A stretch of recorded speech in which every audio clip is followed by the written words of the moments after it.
Welcome back to Trade Up with TJ, talking all things health, wealth, business and lifestyle for tradies. Today had an amazing episode with Sam Barlow from Barlow Building Group and dived into all things from the start of his journey to where he is now and creating the vision and building the team he has want. So jump in, have a listen and let's go. Sam, welcome bro, how are you? Very well, thank you. How are you? Yeah, good man, can't complain. So thanks for coming down and can't wait to jump in and have a chat today about a bit of your journey and how it's all panned out and still excelling and what's to come in the future. No, thank you very much. You've definitely brought the Melbourne weather up with you today. It's cold and miserable and windy outside. So. No, that's all right. Yeah, it feels warm to me, to be honest. 'Cause I had shorts and a T-shirt on this morning when we went for a walk. So it's about as cold as it gets here. So, yeah. No, that's awesome. Yeah, just give us a bit of, for those listening, like a bit about your backstory, how you got into the industry, what you sort of looked like early on days and what sort of sparked your interest to become a builder and sort of do some of the work you do now? Yeah, I've always had a love for like big, nice homes since I was super young. Even like it stems back, as silly as it sounds, probably to like, I used to love Lego and Meccano sets and stuff like that. When I was younger, always fiddling with, push bikes, motorbikes, that sort of stuff. And then also struggled, I suppose, a little bit at school. As you know, you find a lot of people in the trade sort of realm do. So I dropped out of school in grade 10 and started a landscape apprenticeship with one of my mate's dads, and it sort of just really instilled that hard work ethic into me. Yeah, that's awesome. So once you started the landscaping, did you go through and do your full apprenticeship in that? Yeah, I did 3 years of landscape construction apprenticeship, which is obviously, like a very minor carpentry apprenticeship. I almost thought, a lot of fencing, decking, retaining walls, just sort of building my fundamental skills, but I sort of just didn't get a lot of enjoyment out of it. I did somewhat, but I get a lot more enjoyment out of, carpentry and building for sure. Yeah.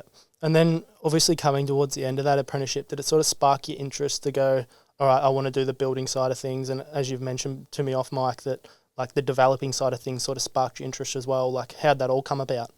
Yeah, developing was always going to be where I ended up. But it was just really how I got there and what skills I could learn to get there that would best suit or best help me when I did, start doing developing, when I started developing.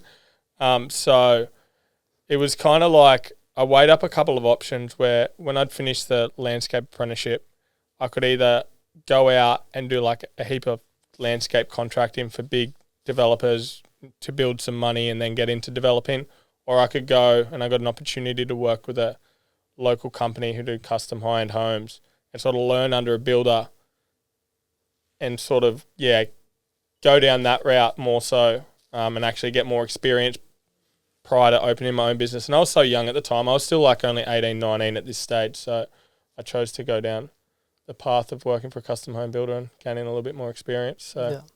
How'd you go, obviously, going through that apprenticeship and leaving school? Were you a mature age when you started your building apprenticeship?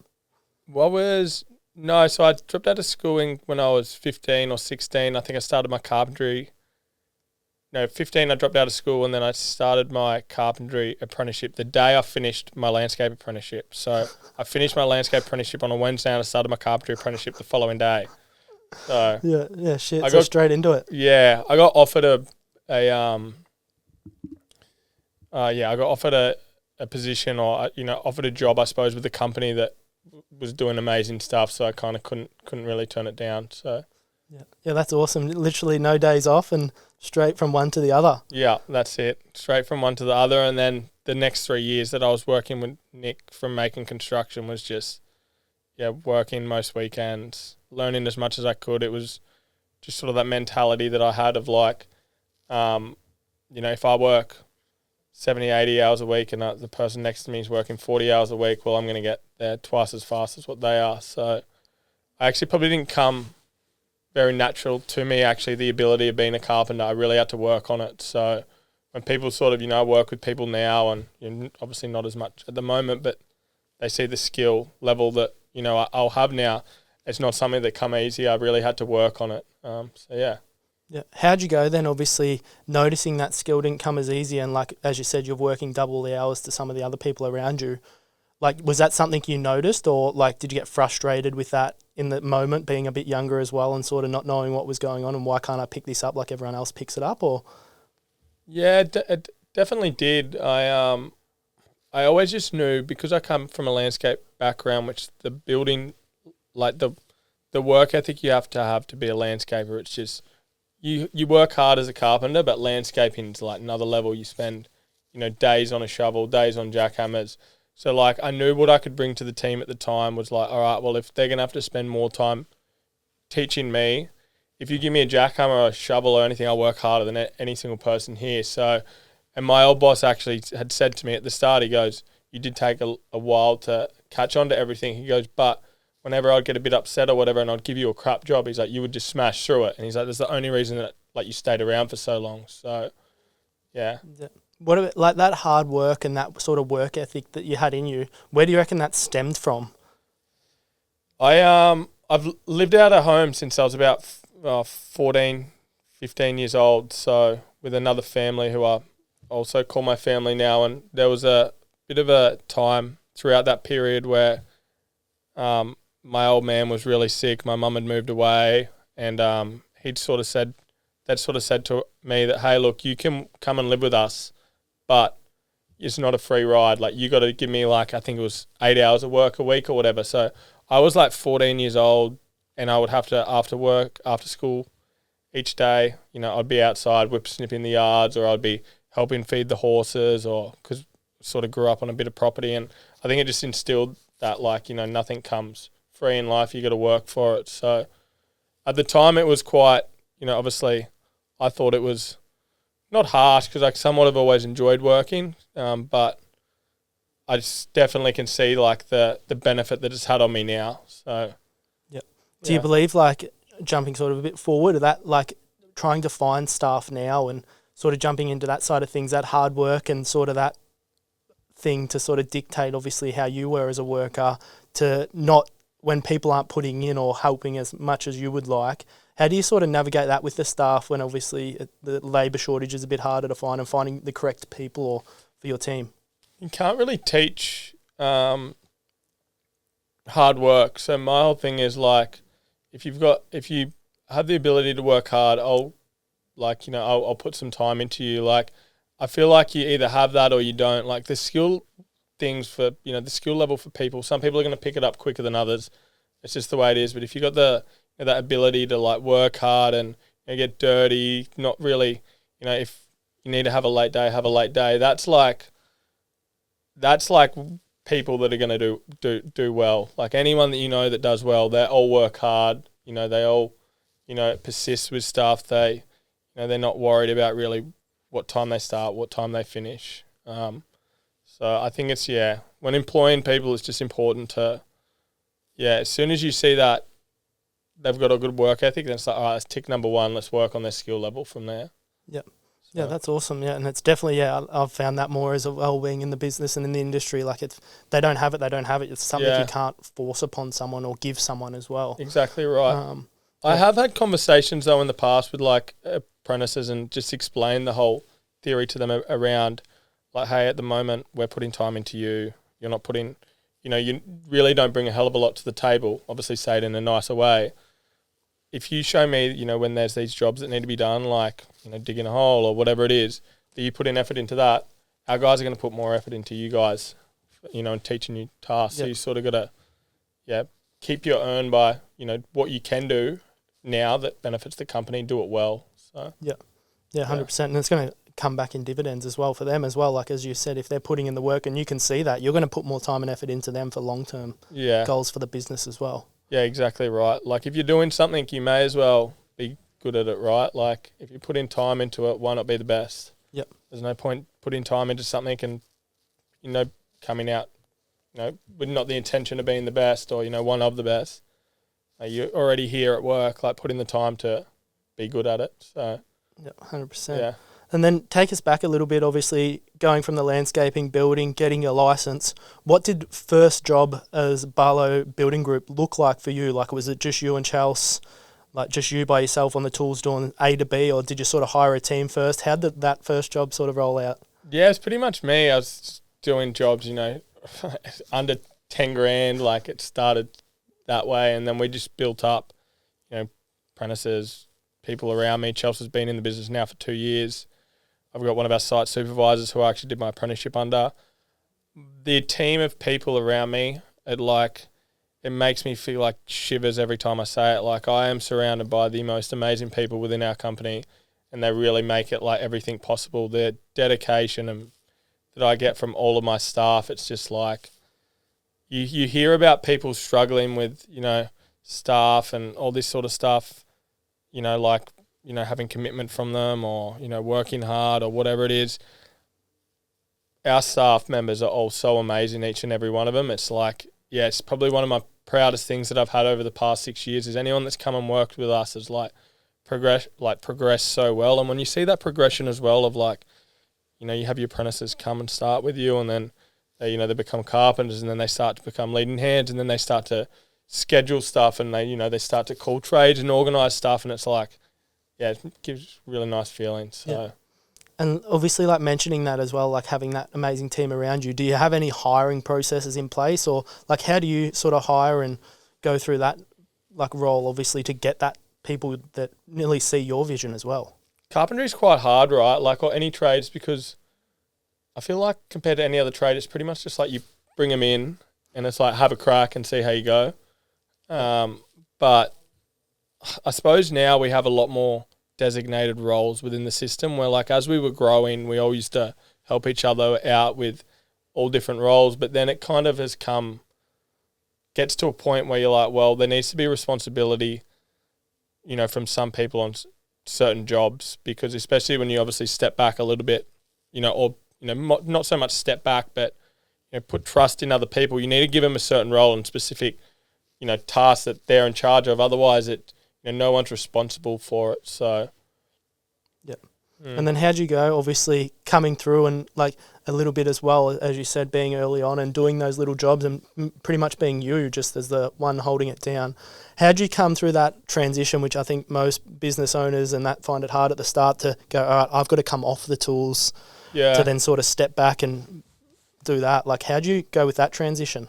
It's super difficult because us as tradies, we get addicted to that creativeness of being on site, that hands-on, building things. The reward that you get out of it, I personally do. It's you can't explain it. When you step back and you build something, it's amazing. So it's trying to understand, I suppose, within the company where you're best needed within the company and not be selfish to the company.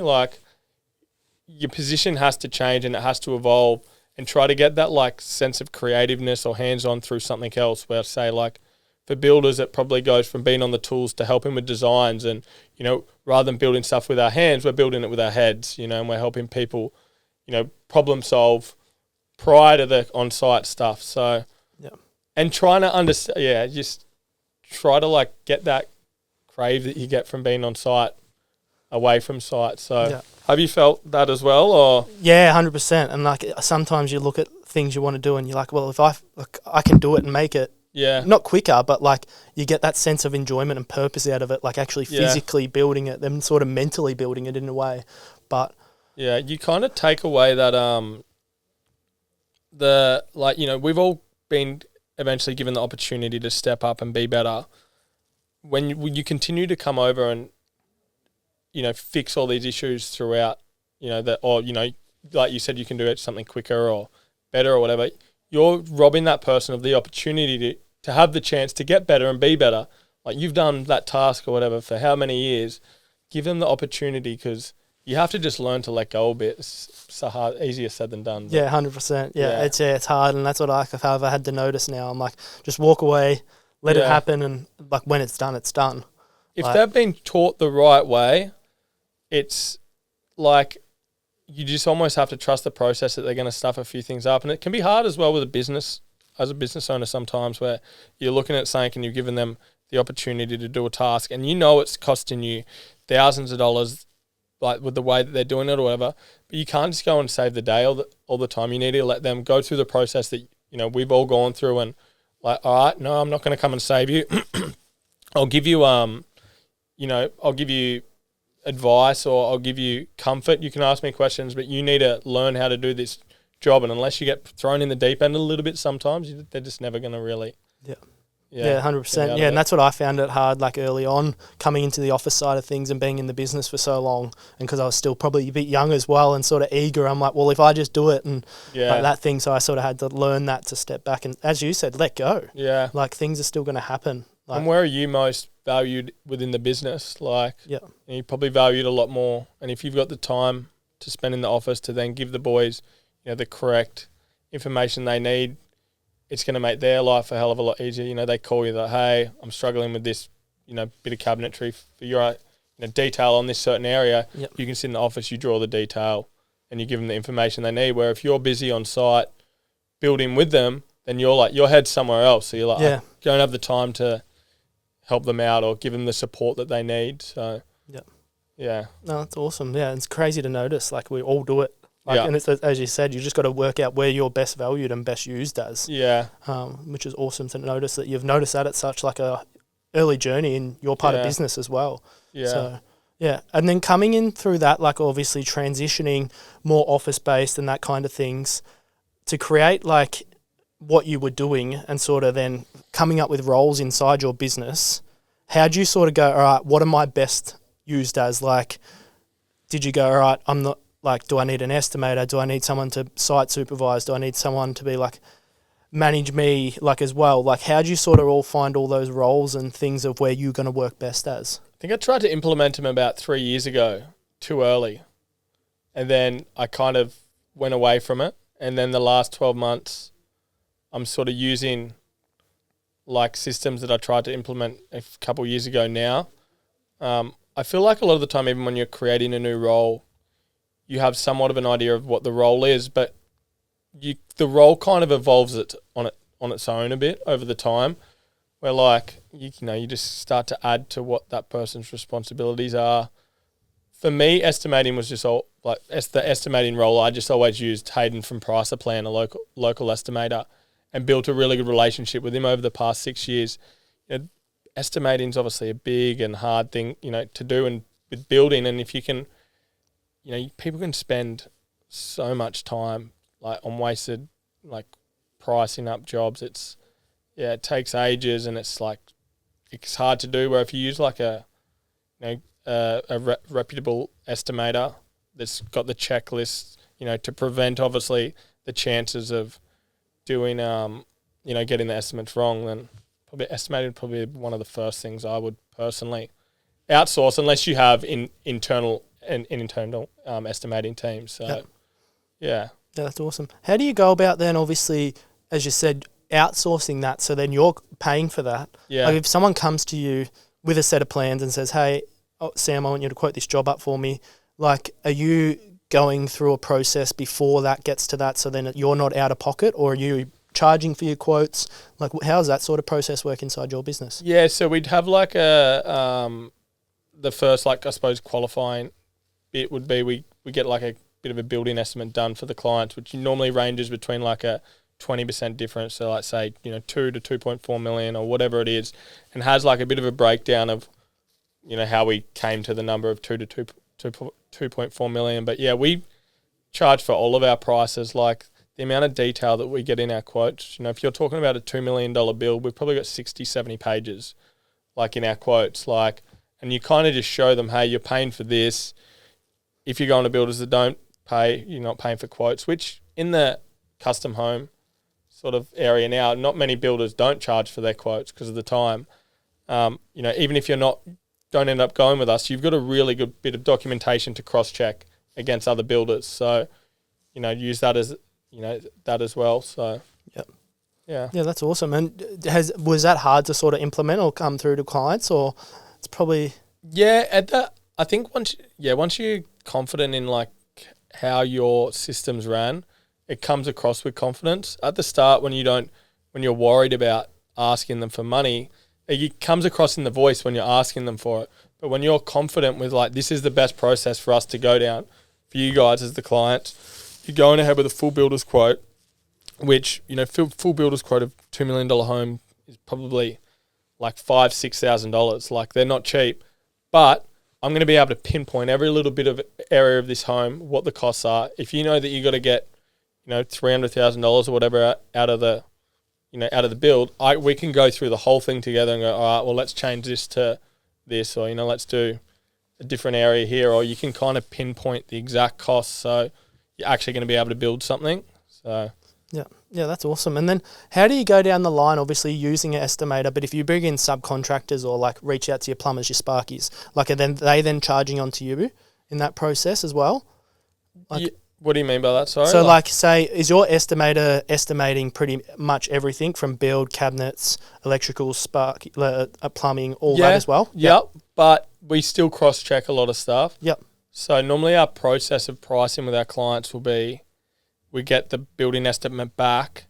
In that time, we obviously start obtaining some prices as well.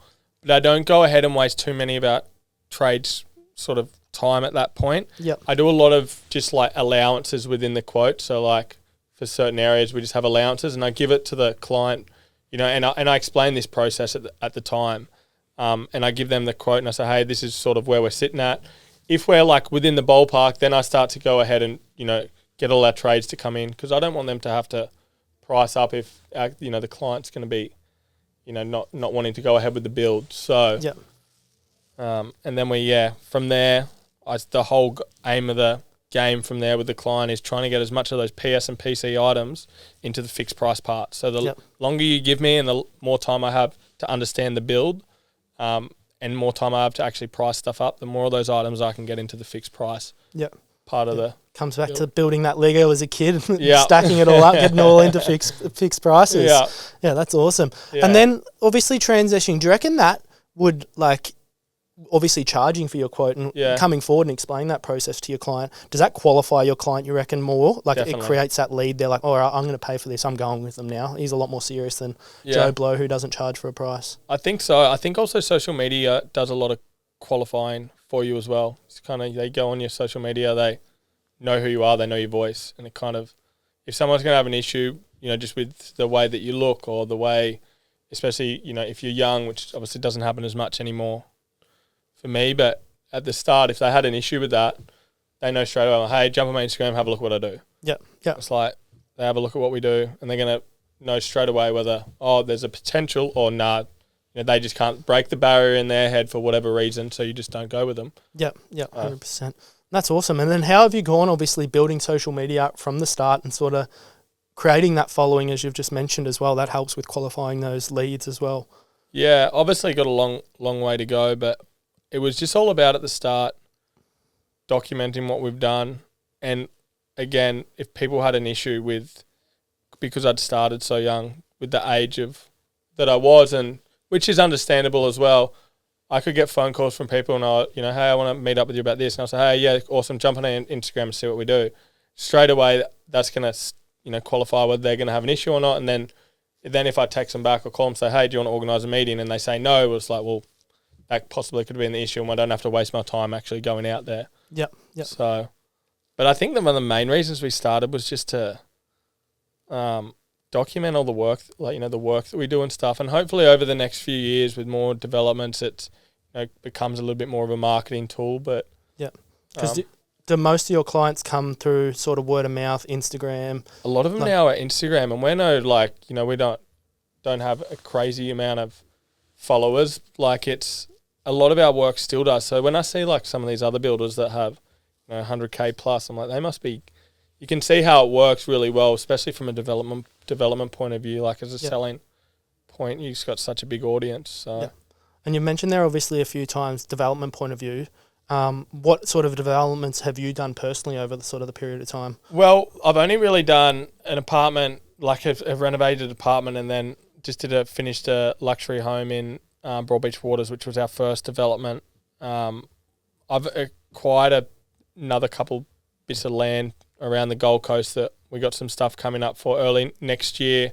But really just trying to dive into that luxury home, custom space. I feel like the Gold Coast is, I honestly, as many builders and developers there are on the Gold Coast, there's no one that's really cemented themselves on the Gold Coast that is single, luxury dwelling homes. You've obviously got your your high-rise developers and stuff like that, but no one's really cemented themselves as like, who's Gold Coast's best developer, like luxury home, custom home developer. And I think that, it's probably something that I'm going to try to push for over the next few years. So and that Broadbeach Waters, that's the Zamara home? Is that the one? Yeah, Zama. Yeah, Zama, there you go. That's Chelsea and my home. So, which is, it's a beautiful home. I really like it. Yeah, so. and that's awesome. And what's the plan to do with that?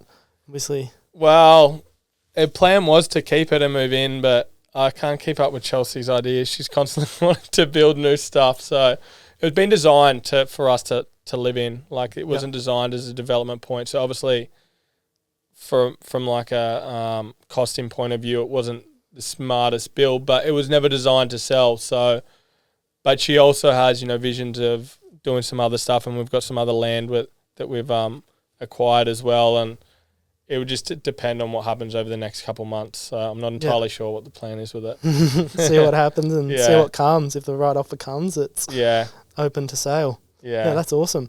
And obviously diving into that side a little bit, the development side, and as you said, finding that, would you nearly say that hole in the market to obviously builders around here for luxury single dwellings? Yeah, I think so. Like, there's obviously amazing builders with, more of probably a reputation than I have on the Gold Coast, so I don't want to talk out of term at all, but I don't think I feel like there's a gap in the market that we can really capture, which is like just developing single level, beautiful homes to a super high standard, not single level, like single dwelling, custom homes to a super high standard. I feel like a lot of the developers on the coast are still, a lot of it's to the same sort of quality of stuff where I kind of want to just take it to the next level.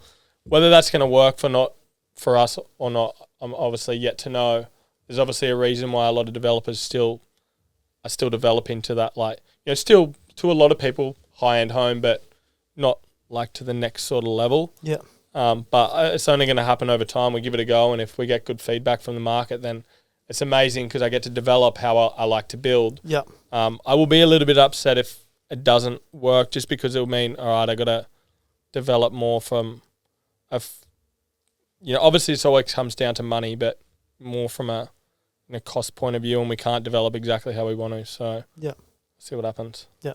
And another question, obviously mentioning there with being yours and Chelsea's home, and then Chelsea coming up with the idea as well. How have you gone navigating that? Obviously, being your wife as well, and sort of like being in business, is same as then coming home, and he is always thinking, always talking work, or do you have boundaries? Like, how do you go navigating that?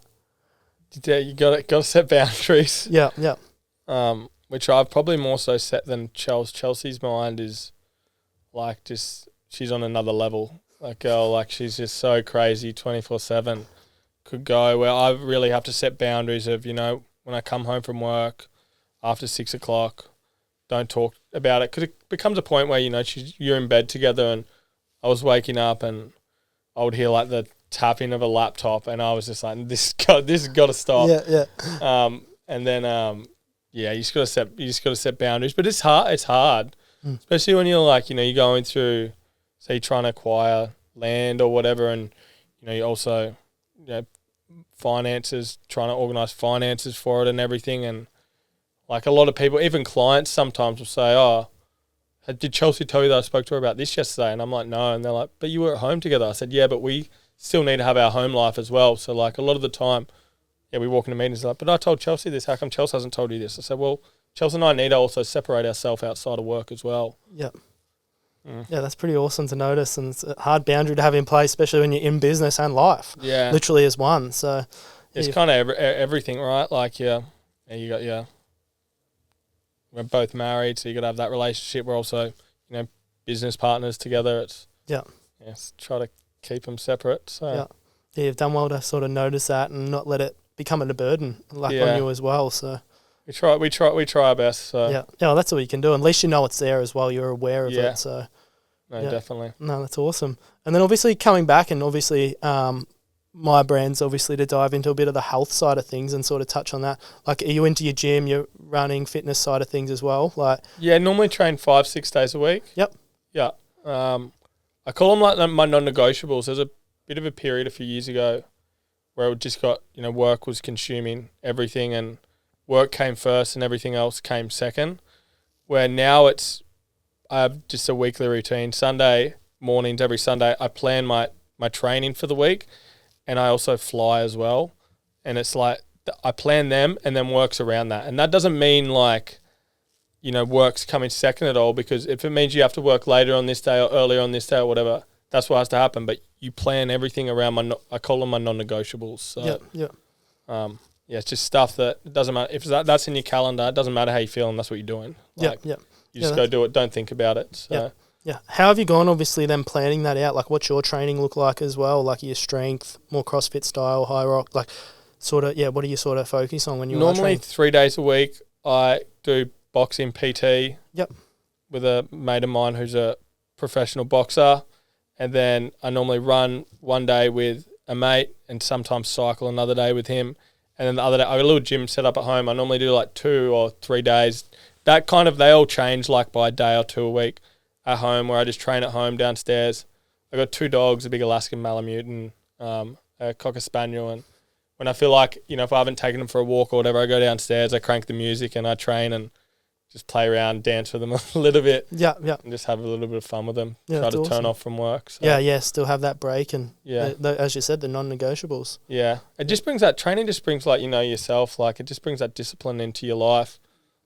Brings that routine as well into your life. So, yeah, that's awesome. And you mentioned they're flying as well. How's that all sort of? I just got my pilot license actually maybe about 6 weeks ago. Congrats. So just for like a little light aircraft, and I just got my passenger endorsement on last Sunday. So I've been meaning to take my old man who's been really sick. I wanted him to be the first one that flew with me, but it's been too windy, so I haven't been able to go flying. So it's pretty cool. I don't know. It's just another thing. The boxing and the flying, 2 things that take your mind away from work. Like, I think you can get so caught up with working so much that like, you forget that actually a bit of space and thought into, your brain capacity going somewhere else as well actually makes you like, it benefits you with work more, but it's hard to kind of explain that to yourself, I suppose. Yeah, especially at the time when you're like work, and like I've got to do something else to regain and get that energy so I can focus. Yeah, it's important to have avenues other than just your work. Otherwise, like, you're not Sam Barlow, you're Barlow building. Yeah. Which is like still a massive part of, what I want to do and stuff, but you still have to have that connection to you as a person rather than just knowing it. Because, everyone comes up to you. The first question's, about work, and it's important to like have that circle around you with your friends and stuff that you can disconnect from it and, just be Sam Barlow rather than be, Barlow building, I suppose. Yeah. Yeah, that's awesome to have that difference into what you do as well. Yeah. Like, that's pretty crazy that you notice that. Like, still at such a young age, you get to like so many people in the older generation, I would say, and their business. Like, literally. I've spent a lot of time with like I've been going to the same psychologist since I was super young, and I just like, it's just a common thing I do just to go and talk to him about stuff, and he's helped me a lot over the years just to explain, why I feel certain ways or, all these certain things, and it's just, I now almost go to him just because I enjoy understanding the psychology of why you feel a certain way, because it's important, because if you know why you feel a certain way, you can change it or try to at least do things to change it. So 100%. And going to them at such a young age, if you don't mind me talking about it, like what made you sort of then jump into that side of things and learn that bit more?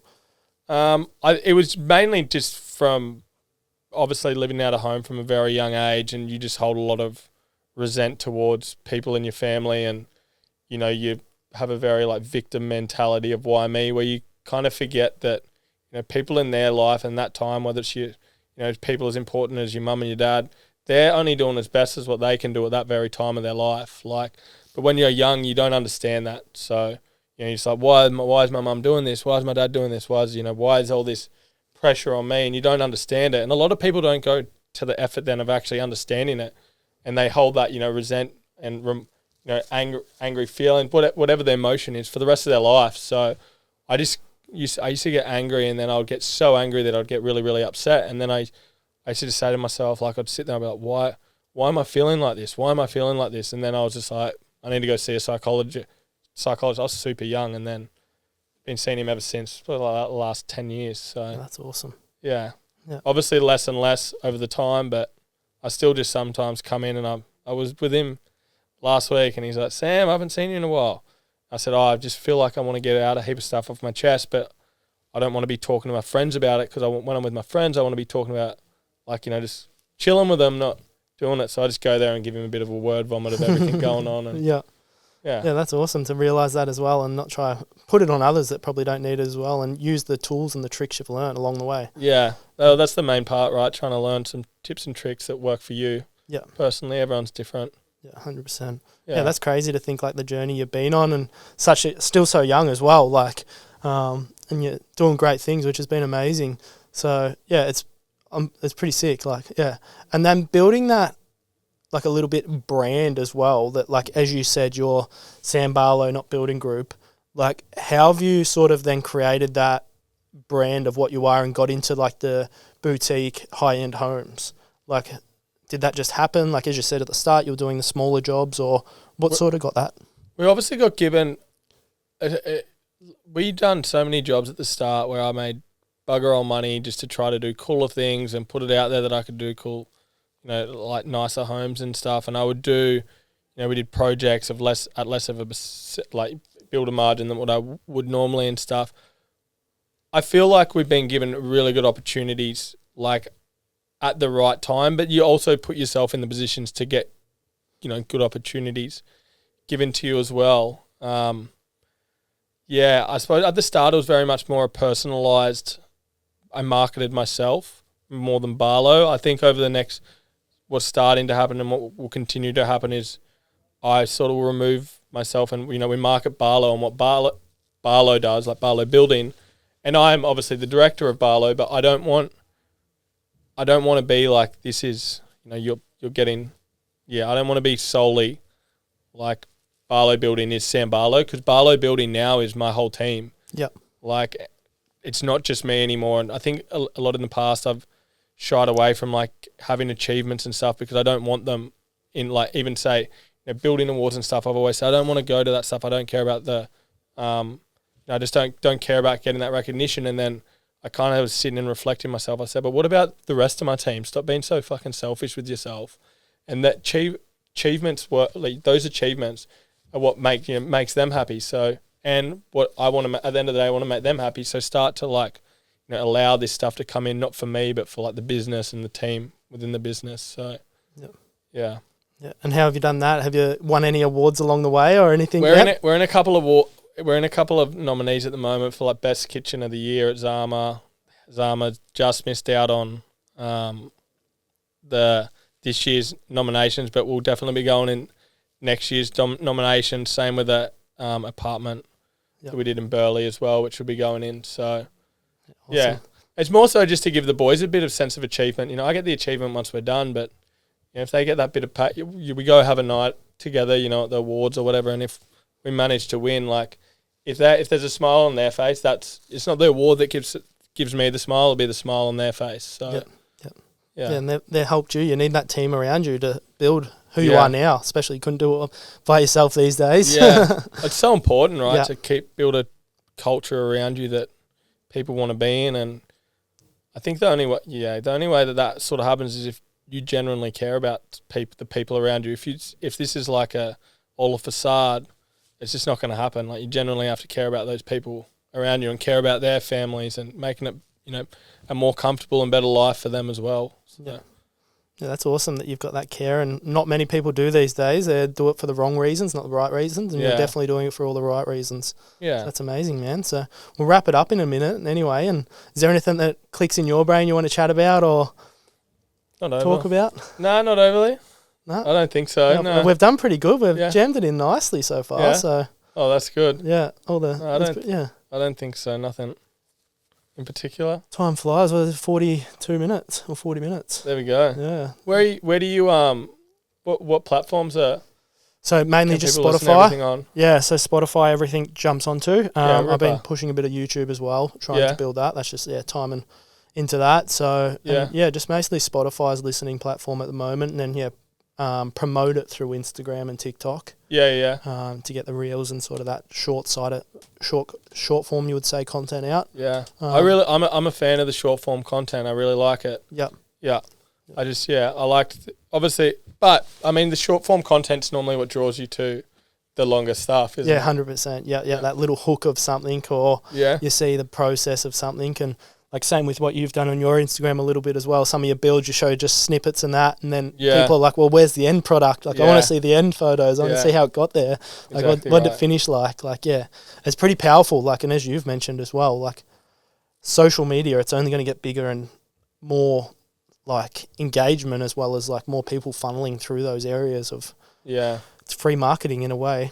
Yeah. It takes your time and money to make the videos, do it, and that kind of thing. A lot more money oriented now as well, unfortunately, where it wasn't as, but also just trending, right? Like, it depends what music you put on your videos, or it's actually funny. I haven't had Instagram since April last year.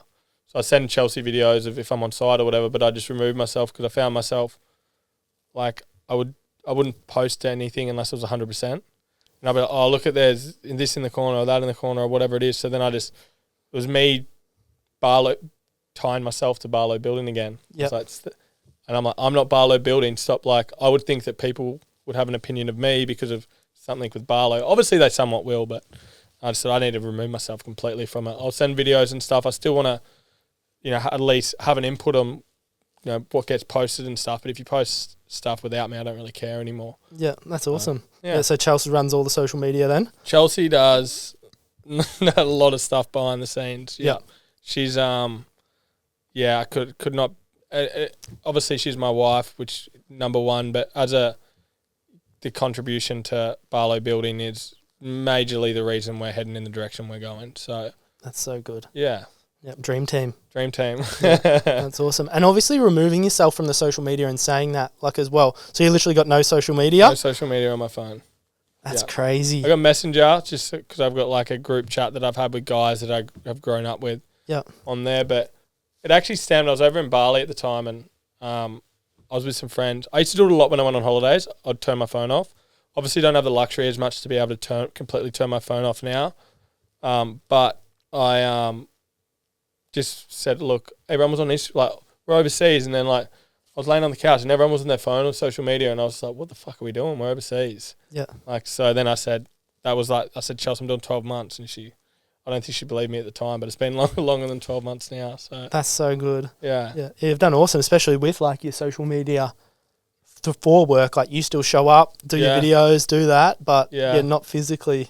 Just so you don't like, I'm posting on this for the sake of it. I don't really care about, like, I think I was somewhat caring, like, not to the point that I was getting sad or upset, but I was like, I was reading comments and stuff, like, and even though most people read their own comments, people comment and stuff, but something just didn't sit well with me. I was like, why the fuck do I care what someone like is writing here? Or I think there was one or two comments that weren't the nicest or whatever, or like, oh, I would have done it like this, and I think I caught myself saying one or two things to Chelsea. Oh, I don't know why you would have said that, and then I kind of thought, why are you even buying into this shit? Just remove yourself from it altogether. Yeah, and that's crazy, and there's been no urge to really get it back. You probably got past that period now. The urge to get it back is, I think it's a really good tool to stay in touch with, like, trends of building and details of building.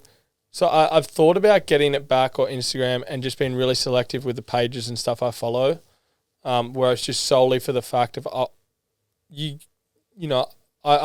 love architecture, so like, I got the ability to look at so many homes in such a short period of time and look at all these different details. Probably the only thing that wants me to bring back, because I get worried, bring it back on my phone, because I get worried that in 5 years from now, a lot of my details and stuff we're doing that I've probably stemmed from photos and stuff I've seen, I'm going to kind of almost like run out of ideas or whatever. So I try to read like through local projects books and stuff and flick through it there, but it's still not as much content as what you can get in like 2 seconds. You just have a scroll and there's so many houses. So time block a little couple days out and just go on Instagram on the laptop and find everything and then turn it off again. Yeah. I just feel like whenever I am on social media and I find like I get like quite anxious. It's really weird. Yeah. Like I used to find when I was on it quite a lot, like, like not that it was ever too much, but it made me quite anxious. And then when I would have times off it, I wouldn't get anxious. So then I was just like, oh, just don't fucking do it. Yeah. So You remove it if it's creating that feeling of yeah, not comfortable yeah, or making you feel that way. It's like, well, remove the problem. I kind of like the time of being bored. One of my mates told me one day, I said, I hate being bored. And he's like, why do you hate being bored? And I said, I don't know. He's like, being bored should be your ultimate goal. And I said, why? He's like, because you got nothing to worry about when you're bored. Yeah. He's like, so if you're stressed or whatever, then like, you got something to think about. If you're bored, that means you got nothing to stress about at all. And I was just like, it's so true. So try to embrace being bored, let my mind have time to relax and, recover and be more creative. I try to give myself a lot more creative space now that we're doing a lot more development. So yeah. That's awesome. How do you go at home then, obviously, like diving in that little bit, obviously, when you're sitting there and you got nothing to do and 90% of the people sit there and, as you said, be on holiday scrolling, this kind of stuff, and like Chelsea's doing something, like, are you getting frustrated at her when she's on socials or? A little bit, not that much. I read a bit now, which is actually quite funny. Before this year, I never used to read. I used to try heaps. And I started audiobooks last year, and then from audiobooks, I used to struggle just with reading. Like, you read something and then you kind of half forget it. Yeah. Couldn't get into it. But then as I started listening to audiobooks, I actually would, like, I think from me understanding how a book was meant to be read, it, like, almost made me be able to actually read more. So I read a lot. Like, I read every single day now, which is crazy. Like Chelsea's, I never thought you'd be a reader, and I absolutely love it. So every night before bed, I sit there with my book and I read. I love playing with my dogs. Like, my dogs are my absolute world. So I love just spending time. I used to get upset with myself. I was on my phone and my dogs are next to me. I'm like, yeah, I'm a big softie with my dogs. Aren't we all? Yeah. Yeah. And what books are you reading at the moment? At the moment, it's called Destiny of Discipline. Destiny? Yeah. What else have we been reading this year? I just was reading one that was called Stop Drinking Now, which was just pretty much about, the marketing behind alcohol and how bad it is for you.